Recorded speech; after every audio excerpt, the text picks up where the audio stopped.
దివ్యాంగుల సంక్షేమం కోసం ఈ ఒక్క ఏడాదిలోనే మోదీ సర్కార్ 1600 కోట్ల రూపాయలు ఖర్చు చేసిందని చెప్పారు కేంద్ర మంత్రి బండి సంజయ్. రాజన్న సిరిసిల్ల జిల్లా కేంద్రంలో దివ్యాంగులకు అప్లయన్సెస్ పంపిణీ కార్యక్రమంలో పాల్గొన్నారు బండి సంజయ్. ఈ రోజు 813 పరికరాలు అందించినట్టు తెలిపారు. ఈసారి కూడా ప్రభుత్వ పాఠశాలలలో చదివే బాలబాలికలకు మళ్లీ సైకిల్ అందిస్తామన్నారు బండి సంజయ్.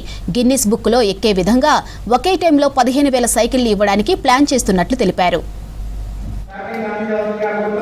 అలాగే శ్రీ 446 మంది దివ్యాంగ సోదరులకు 813 పరికరాలు ఈరోజు కూడా జరిగాయి.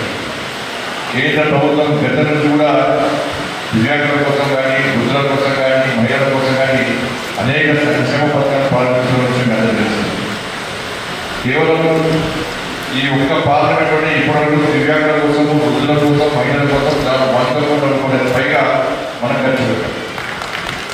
ఈ దివ్యాంగ సంక్షేమం కోసము కేంద్ర ప్రభుత్వము ఈ ఒక్క ఏడాది 1600 కోట్ల రూపాయలు నరేంద్ర మోడీ ప్రభుత్వం ఖర్చు పెట్టింది. కాబట్టి ఇవాళ ఎక్కడ కూడా ఎవరు బాధపడవలసినది. ఇవాళ అన్ని అవయవాలు ఉన్నటువంటి సకలాలనే అనేక బాధలు అనుభవిస్తున్నారు. మీరు బాధపడము నిజంగా అది భరించలేకూడదు, తలుచుకుంటేనే ఇబ్బంది అనిపిస్తుంది. కానీ ఎక్కడ నారాజుగా అవసరం లేదు. ఎందుకంటే ఇంతకుముందు దివ్యాంగులు అంటే సానుభూతి ఇవ్వాలి, సానుభూతి కాదు. దివ్యాంగులు అంటే చప్పట్లు కొట్టి మనం ప్రోత్సహించే స్థాయికి సమాజం వచ్చింది. ఇవాళ అవయవాలు లేకుండా ఏమి లేకుండా కూడా శాస్త్రవేత్త లేదు, క్రీడాకారులు లేదు, విద్యావంతులు లేదు, ఇంకా అన్ని రంగాల్లో రాణించే స్థాయికి తన దివ్యాంగులు వచ్చిన విషయం వాస్తవం.